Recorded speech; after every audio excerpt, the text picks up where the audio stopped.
Bismillah, Assalamualaikum warahmatullahi wabarakatuh. Innal hamdalillah nahmaduhu wa nasta'inuhu wa nastaghfiruh wa na'udzu billahi min syururi anfusina wa min sayyiati a'malina. May yahdihillahu fala mudhillalah wa may yudlil fala hadiyalah. Asyhadu an la ilaha illallah wa asyhadu anna Muhammadan abduhu wa rasuluh alladzi la nabiyya wa la rasula ba'dah. Amma ba'du. Kaifa halukum ya talibat? Bi khair.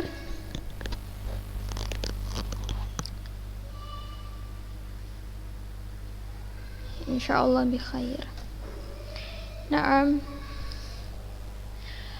Alhamdulillah, pada pagi hari ini Allah masih berikan kita nikmat sehingga kita semua masih bisa mengikuti pelajaran Shorof. Ya, baik anak-anak ustazah.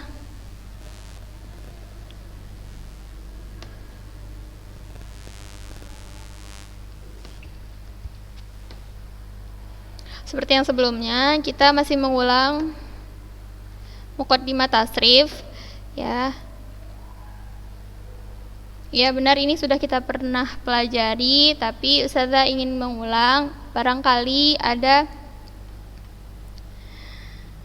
dari penjelasan ustazah belum antuna mengerti, sehingga di sini akan ustazah jelaskan kembali.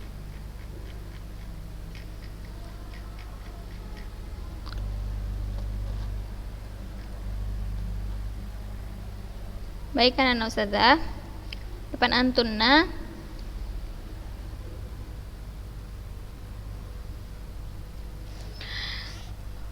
sudah ada pengantar tasrif. Nah, di situ ada tasrif dan faidahnya. Tasrif itu pemindahan suatu bentuk kalimat ke bentuk lain untuk menghasilkan makna yang diinginkan.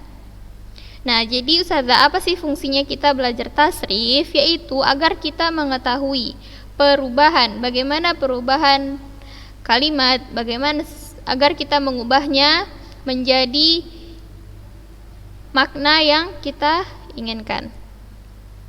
Nah, inilah fungsi tasrif. Mengapa kita harus belajar tasrif, anak-anak ustazah? Karena seperti yang antuna sudah tahu bahwa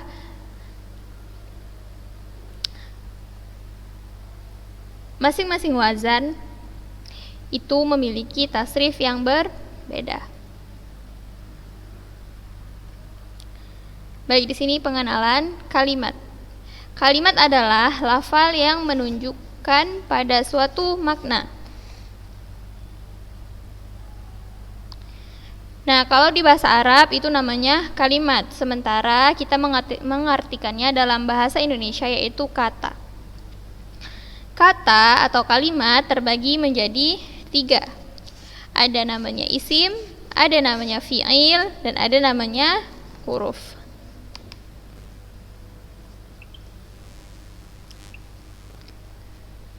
Nah, seperti yang sudah ada di layar antuna, isim yaitu setiap kata benda atau kata kerja yang tidak disertai dengan keterangan waktu.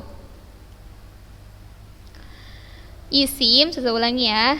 Isim ialah setiap kata benda atau kata kerja yang tidak disertai dengan waktu. Contohnya, safarun, berpergian. Syatun, kambing. Maktabun, meja. Nah, kita lihat, maktabun merupakan kata benda yang tidak disertai dengan keterangan waktu. Safarun, berpergian, contoh kata kerja yang tidak disertai dengan keterangan waktu. Nah, maka dari itu dinamakan dengan isim. Safarun, syatun, maktabun. Nah, contoh ini dinamakan dengan isim karena merupakan bagian dari kata benda atau kata kerja yang tidak disertai dengan keterangan waktu. Nah, contoh isim banyak ya anak-anak ustazah. Ini hanya sebagiannya saja. Nah, baik. Yang kedua, fi'il. Fi'il yaitu kata yang menunjukkan pekerjaan yang disertai dengan keterangan waktu. Saya ulangi, fi'il kata yang menunjukkan pekerjaan. Berarti kata kerja yang disertai dengan keterangan waktu namanya fi'il. Nah, harus digarisbawahi ya anak ustazah bahwa fi'il ini bukan kata benda, dia hanya mencakup kata kerja. Kata kerja yang disertai dengan keterangan waktu.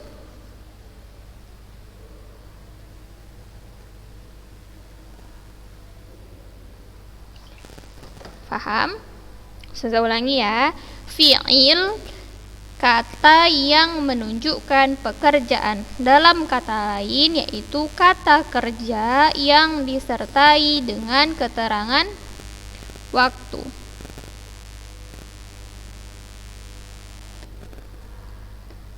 Contohnya, qoma telah berdiri.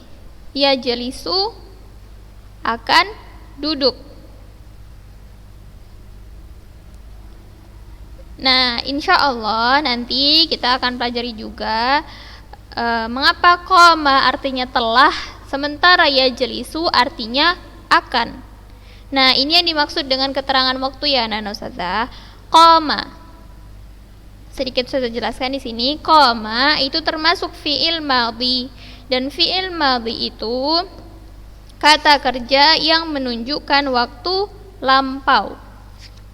Sementara yajlisu merupakan fi'il mudhari' yang dimana menunjukkan kata kerja yang sedang dilakukan atau yang akan dikerjakan. Fahim? Insya Allah ini akan kita bahas di materi selanjutnya ya. Nah, nomor 3, huruf. Huruf merupakan kata tugas.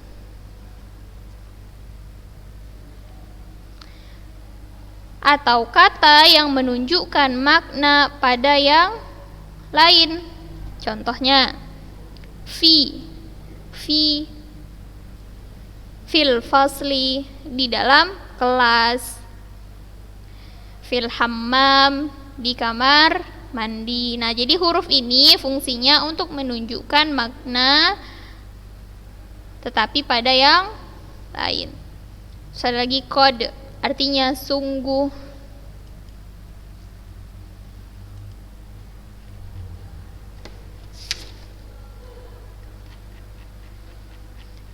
Nah, fahimtun?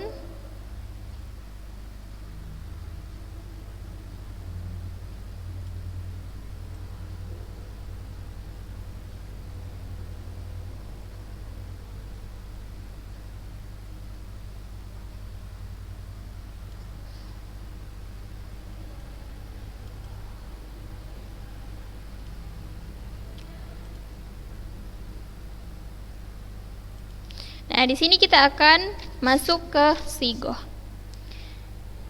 Nah, dari pelajaran yang telah lalu anak-anak ustazah, masih banyak ustazah temukan antunna masih bingung membedakan antara sigoh dengan bina. Satu lagi, wazan. Antunna masih bingung yang mana yang namanya sigoh, yang mana yang dinamakan dengan bina, lalu yang mana dinamakan dengan wazan.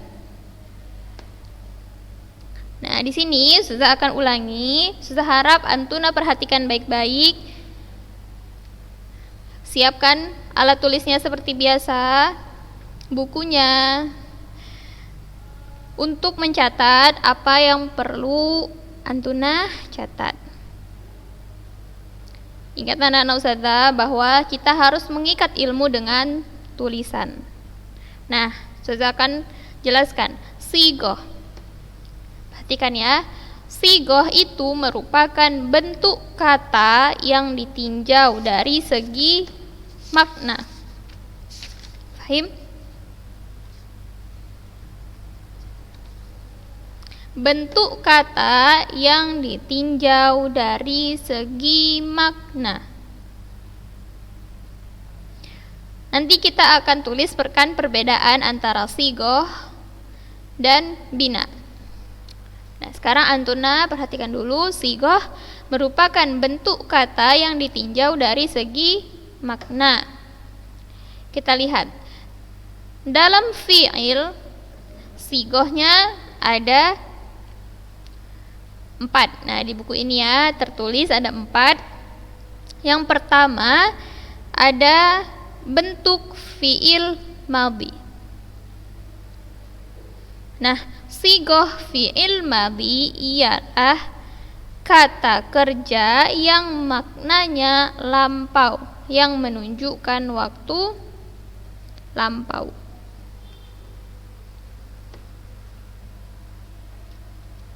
Fahim? Sigoh kalimat fi'il. Di buku ini tertera ada 4. Yang pertama ada sigoh fi'il madhi, kata kerja lampau. Fahim? Jadi kalau Antuna ingin mengatakan suatu pekerjaan yang sudah Antuna lakukan, atau Antuna ingin berbicara seseorang telah melakukan sebuah pekerjaan, maka gunakanlah fi'il madhi karena dia menunjukkan kata kerja di waktu lampau. Fahim? Nah, di sini contohnya ada kharaja faridun. Kharaja faridun. Farid telah keluar. Farid telah keluar.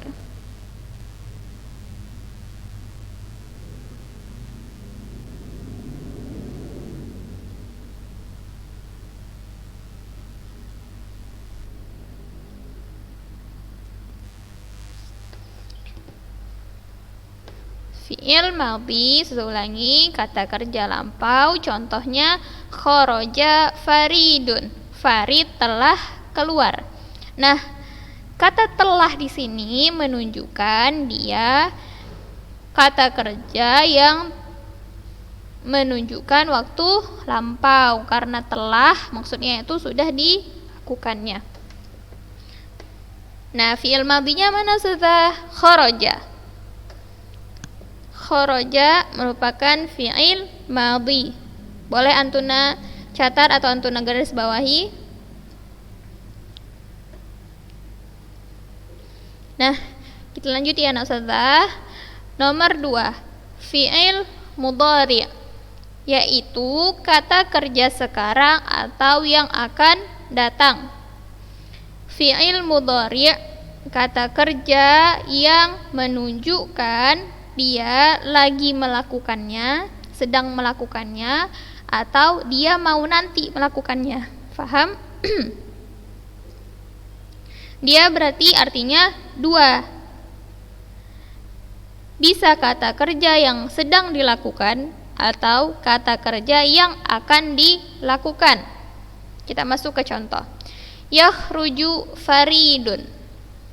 Kharaja, kita bisa lihat kharaja di atas ini merupakan fi'il madhi, maka bentuk mudhari'nya yakhruju. Nah, saya yakin anak-anak ustazah sudah bisa membedakan ya, sudah bisa membedakan dan membuat fi'il madhi, mudhari' dan fi'il lainnya. Nah, yakhruju faridun, farid sedang keluar.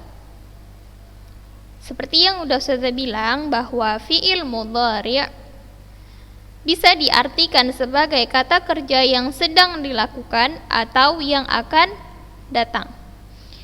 Nah, di contoh yang pertama dia mengartikannya Farid sedang keluar. Berarti sekarang si Farid itu lagi keluar. keluar. Fahim? Bisa juga yadhabu faridun, masih dengan fi'il mudhari yadhab, yadhabu faridun.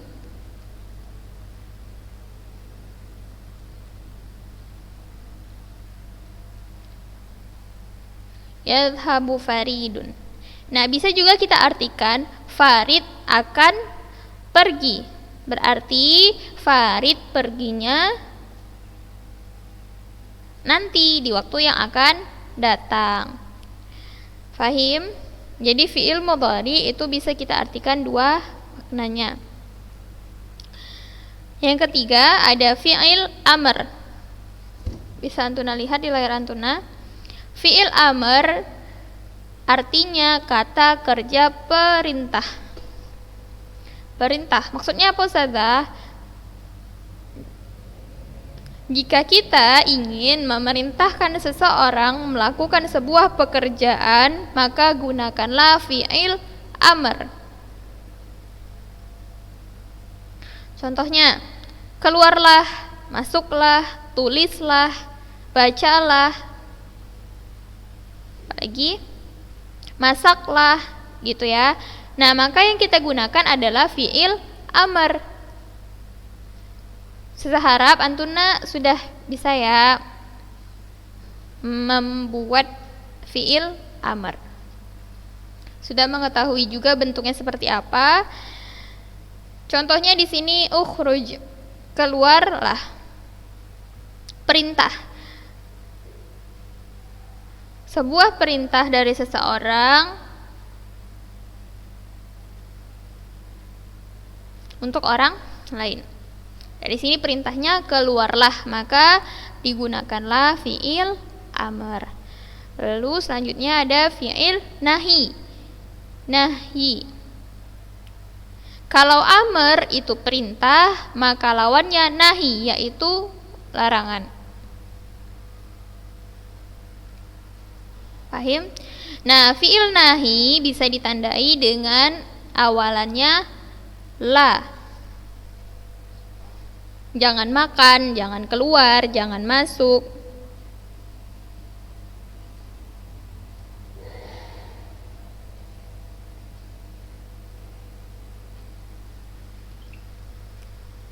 Paham ya? Fi'il nahi adalah bentuk kata kerja larangan.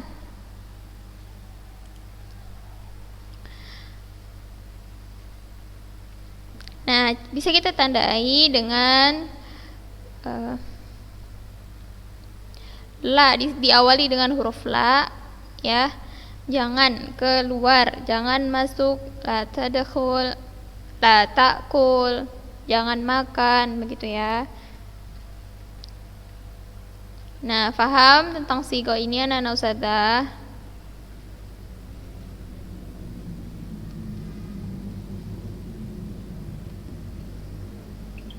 Nah, ustadzah harap ketika kita mengulang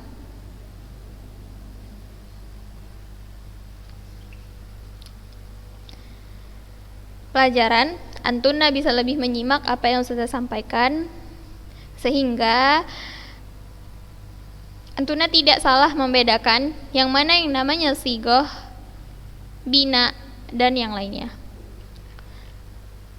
Nah, setelah dari kalimat fi'il, bentuk kalimat fi'il, sekarang kita akan mengetahui bentuk kalimat isim itu seperti apa.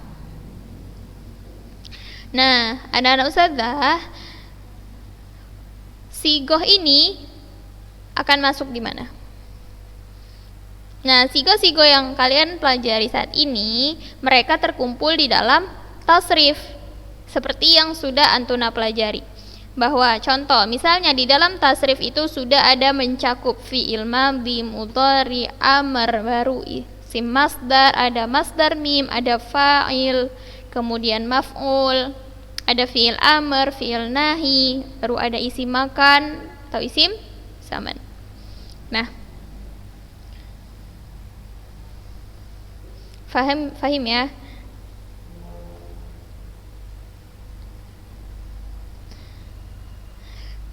Nah, kita sekarang masuk ke bentuk kalimat isim. ada namanya masdar. Masdar atau kata dasar.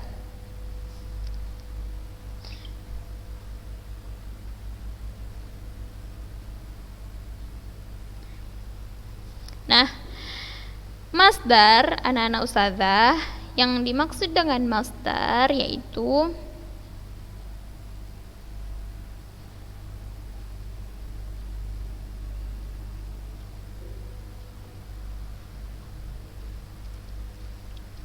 isim yang menunjukkan pekerjaan yang tidak disertai dengan keterangan waktu.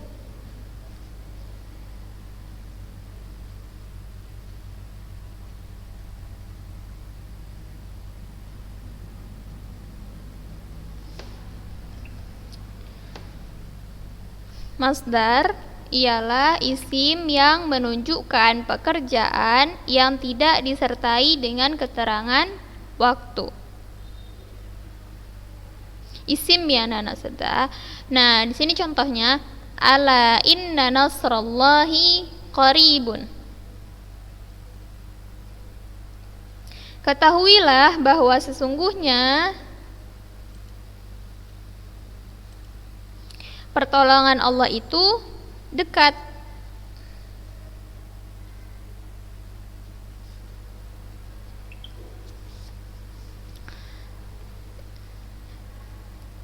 Fahim sementara. Nah, masdar ini ada temannya, masdar mim. Nah, yang dimaksud dengan masdar mim ialah masdar yang mendapatkan tambahan huruf mim. Maksudnya, dari masdar jika kita tambah dengan huruf mim, itu temannya, jadinya masdar mim. Fahim ya? Gini.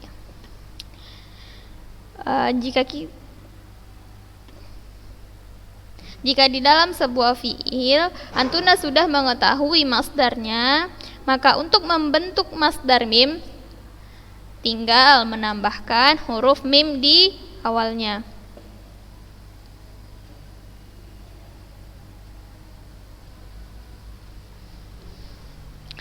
Fahim ya anak-anak ustazah? Contohnya ilallahi marji'ukum.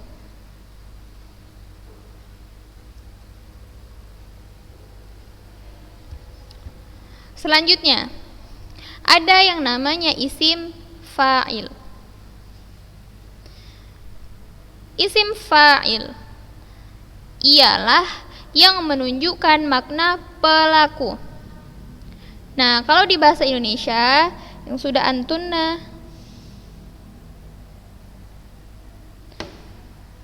pelajari ya.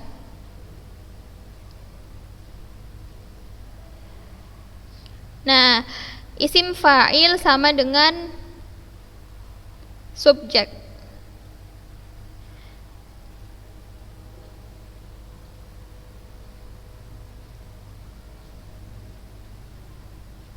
Fahim ya anak-anak ustazah?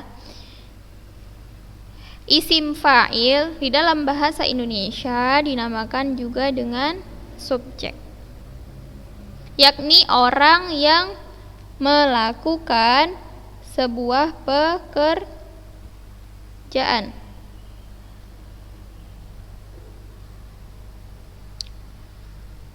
Nah, seperti yang ada di contoh, Khalidun katibun. Khalidun katibun.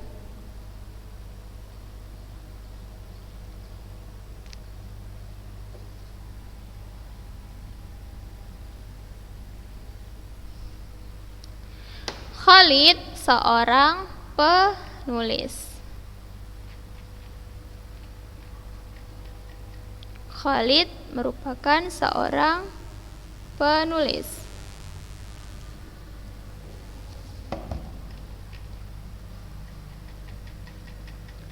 Nah,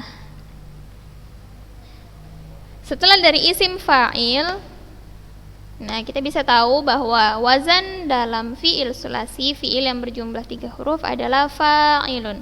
Jadi bentuk fa'il itu merupakan fa'ilun.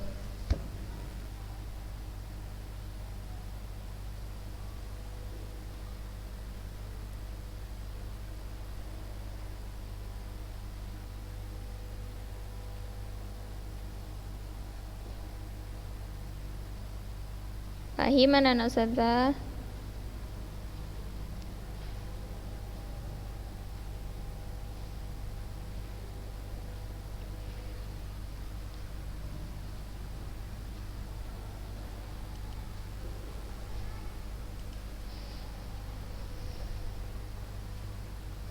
Nah, yang keempat ada sifat musyabihah bismil fa'il, ialah sifat yang serupa dengan isim fa'il.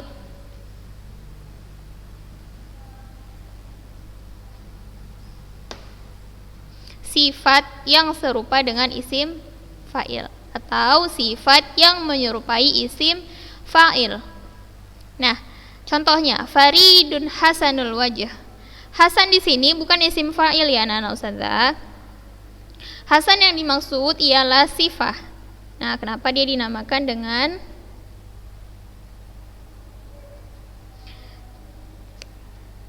sifat musyabihah bismil fa'il? Fahimtun? Karena Hasan di situ bukan termasuk isim, tapi dia merupakan Hasan di situ bukan termasuk fa'il, tapi dia sifah. Fahim?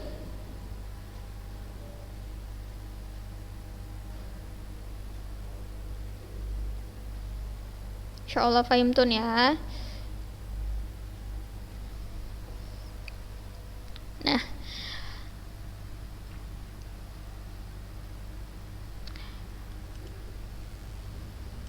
Nah, anak-anak ustazah, sudah rasa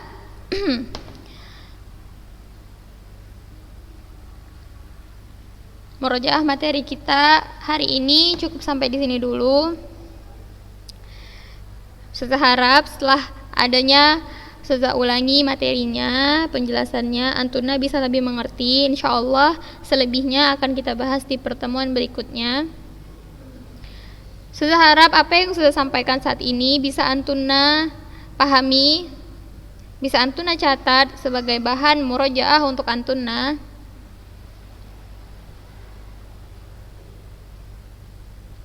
Agar kesalahan ketika PTS lalu itu tidak terulang ketika di PAS. Fahimtun? Na'am hatta huna naqra kafaratal majlis. Subhanakallahumma wa bihamdik asyhadu an la ilaha illa anta astaghfiruka wa atubu ilaik. Barakallahu fikun wa sahalallahu umurakun. Assalamualaikum warahmatullahi wabarakatuh.